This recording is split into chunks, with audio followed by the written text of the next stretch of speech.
Hi, everyone. This is Mojdeh from Persian Awards. I am with Miss Nelly Shin from British Columbia, the Member of Parliament of Port Moody, Coquitlam. Thank you so much for accepting our invitation, Miss Shin. Please tell us a little bit about yourself. Thank you so much, and it's a pleasure to be here. A little bit about myself. Before I became an MP, my lifelong journey has included the arts.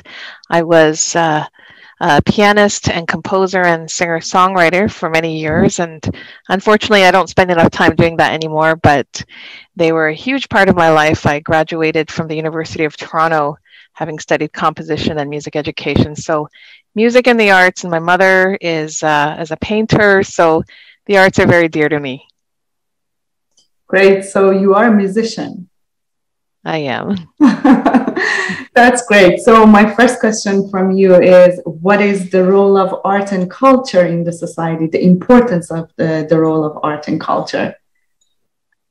I think arts and culture has many, many layers of importance in our society. First of all, it's an expression of the spirit of the people at a time. It's a reaction or a response to things that are happening politically or even environmentally, philosophies that are happening. Musicians and artists have a way of expressing things that is in the atmosphere and in the climate of a time in very unique ways that bypass our logic and go straight to the heart. So it's a very important medium for expression, cultural expression, and expression on many different levels. And it is also a very important part of heritage.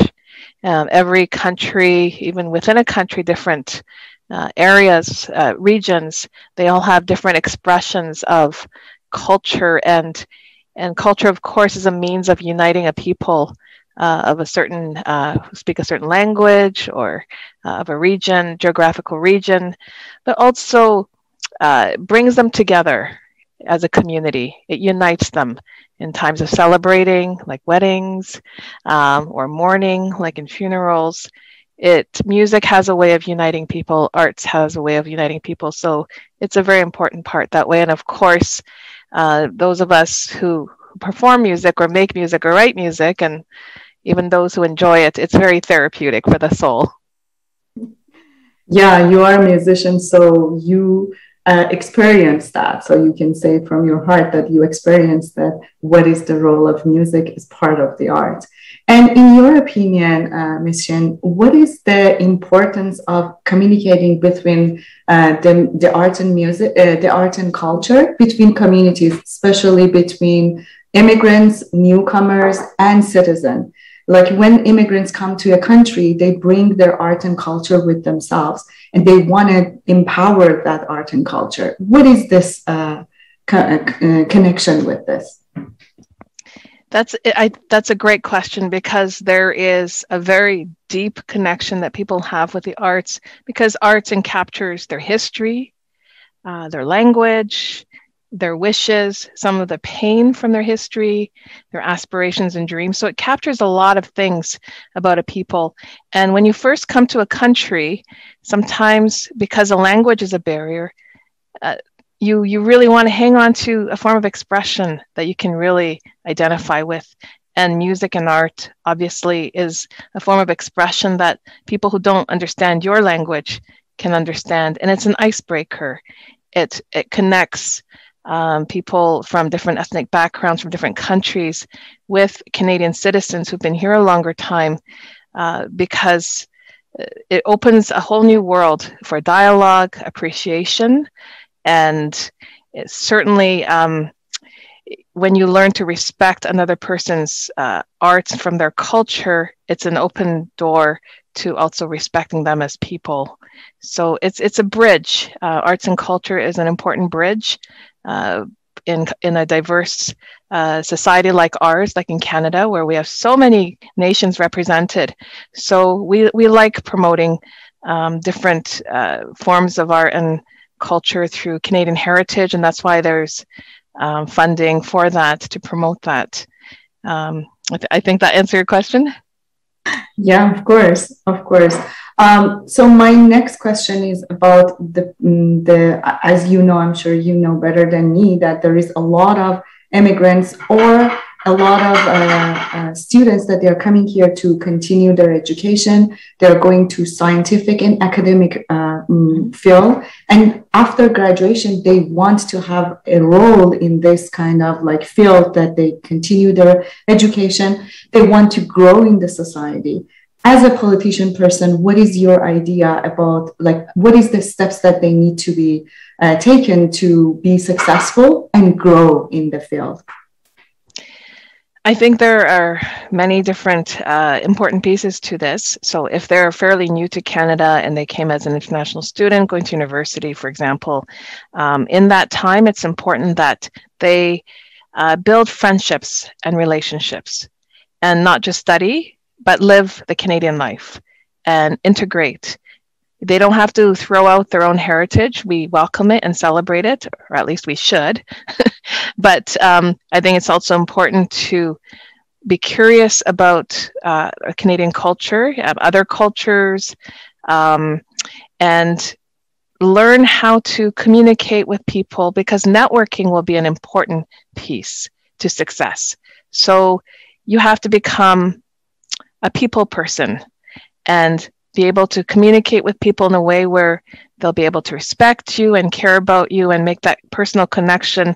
So you build a large circle of friends and have a variety of friends in many different fields, not just your own field, so that you, because the way networking and friendships works is sometimes the least expected person may know somebody who can connect you. So it's about relationship. So I would encourage that. I would also encourage excellence. Whatever you do, work hard and be very excellent with it, because eventually the cream rises to the top. And if cream doesn't rise to the top right away because there's discrimination or inequality, that's where other parts of society can come into play, like politicians like myself who want to stand up for immigrants and new Canadians and those of different ethnic backgrounds to have equality. That's why I hate racism and I try to fight things like that. But so it's important to just put your best foot forward at all times, regardless of what the landscape looks like. You'll be appreciated for it down the road. And I think also in that journey of trying to succeed in Canada, it's good to have mentors. It's good to connect with people who have succeeded in your field and be teachable and willing to listen to their stories and be guided by them. And I think beyond just the profession itself, I think if you're a lifelong learner, then you will always have wisdom coming at you. And success, good success, comes with good wisdom. Great. Thank you so much for answering that question. This is Mojdeh from Persian of ours. We are with Miss Shin from Port Coquitlam, British Columbia.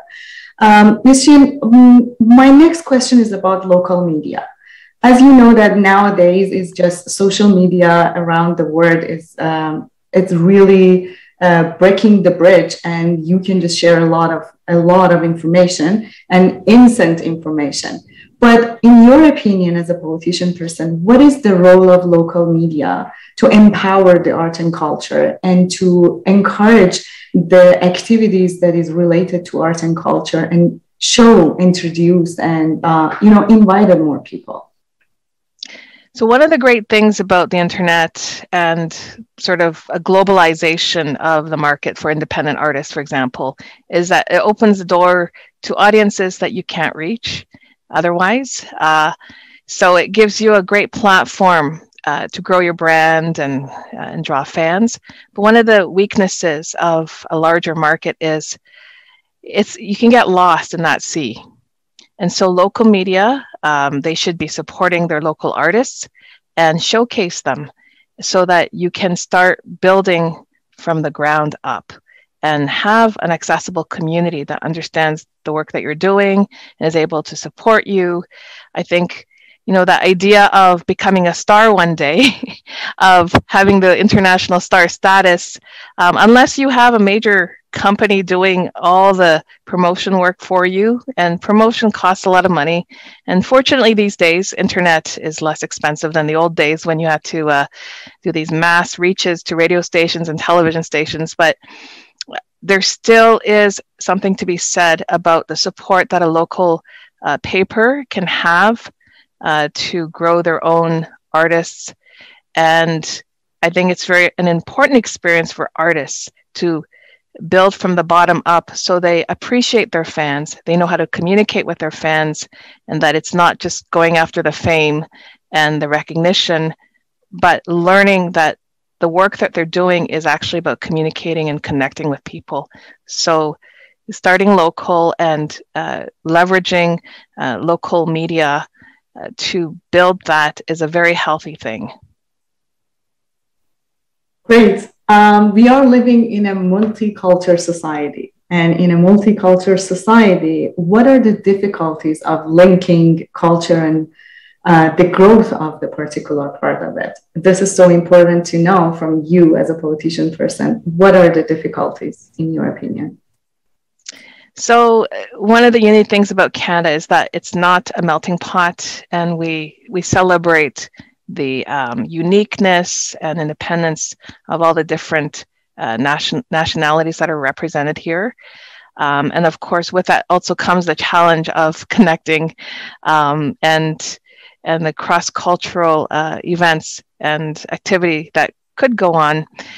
I feel that multiculturalism itself has a life that goes in stages.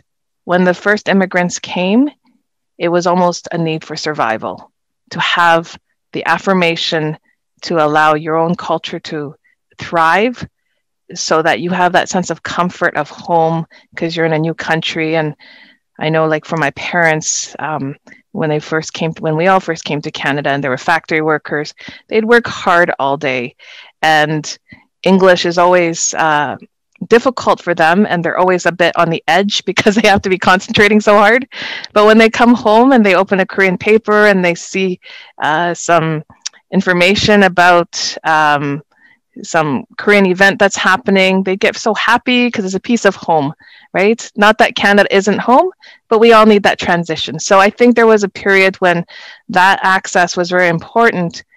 But we've also evolved. We have second generation now, third generations, and we don't want to lose that heritage in our own cultural roots, but we also want to share that with others. And when I see fusion happening and different cultures, just if you look at food as art and culture, then definitely there's a lot of fusion food. Japanese food is not just Japanese food. It's a combination of things, etc. So I think that's great. And it creates that harmony and that connection in that multiculturalism. You don't have to lose your own flavor, but you can still connect with others and let that combination be unique in itself. And also in terms of connecting with others, I've seen, like, as we've experienced different forms of racism arise throughout the pandemic in an escalated manner, it's been really nice to see different cultural groups support one another, whether it's marching together or even sharing music together. It's been very touching. So I think there are different ways that as we're progressing in our immigrant experience with the different generations, it's interesting to see how our own cultures can also evolve in the way we express solidarity and also bring fusion. And in your opinion, what can politician person like you and government can do for these difficulties that is happening when they wanted to show their art and culture or empower it? I think there's always an openness we have to have in terms of defining and understanding what Canadian heritage is. So when I held the Canadian Heritage file as Deputy Shadow Minister for that ministry in the shadow as a member of the opposition party, one of the things I really wanted to do was expand Canadian heritage there's already a lot of good funding out there for different cultural arts events and historical societies, museums, and of course, Canadian heritage is such a big file.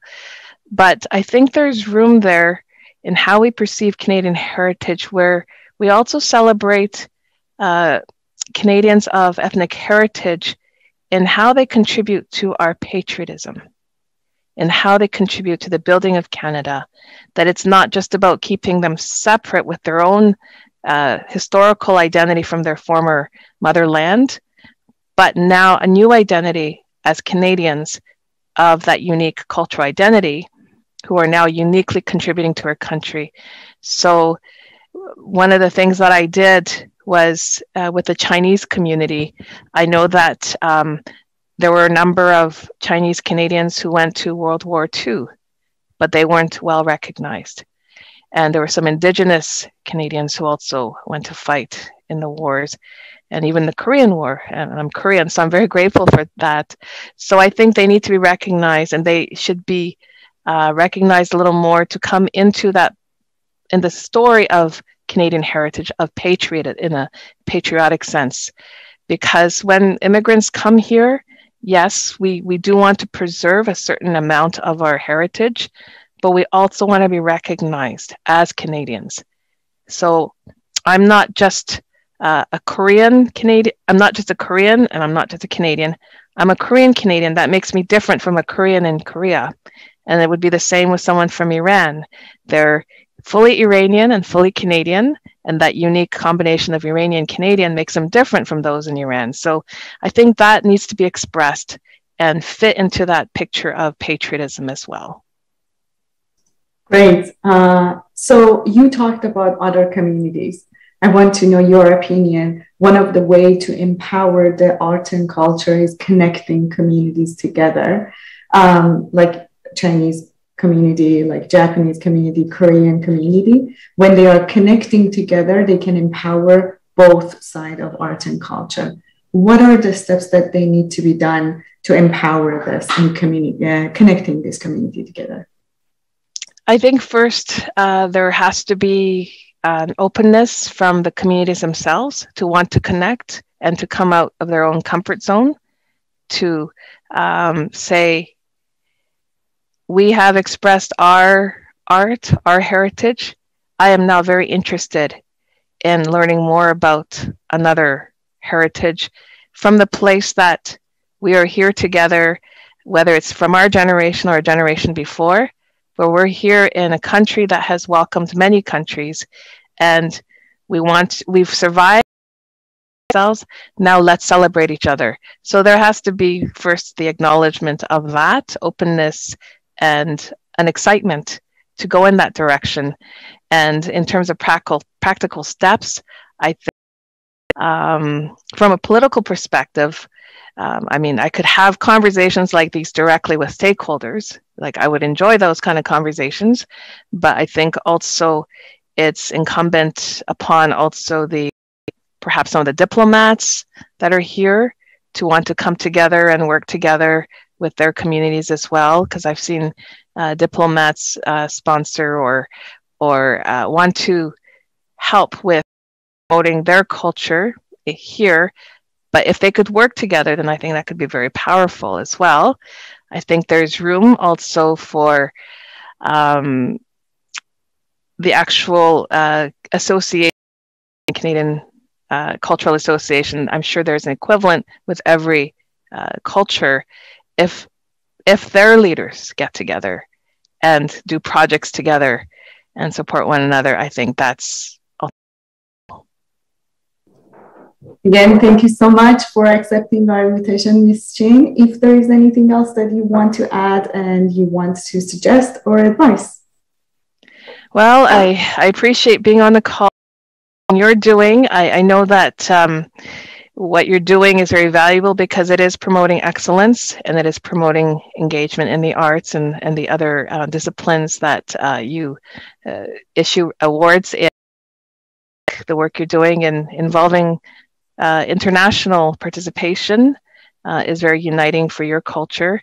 And I appreciate the fact that you are drawing in conversations cultures as well. I really appreciate that aspiration. And I know that in terms of the Iranian culture, Persian culture, I have just so appreciated not only the arts. I mean, I've met some artists whose paintings are like the equivalent of Rembrandt or Michelangelo, just so much excellence in the arts. And I really do really yearn for that excellence in Persian art and music and all those things to find its right place, as I would with other cultures, to find its right place in Canada, that people would really marvel at the talent that is brought here to Canada from abroad. So thank you very much.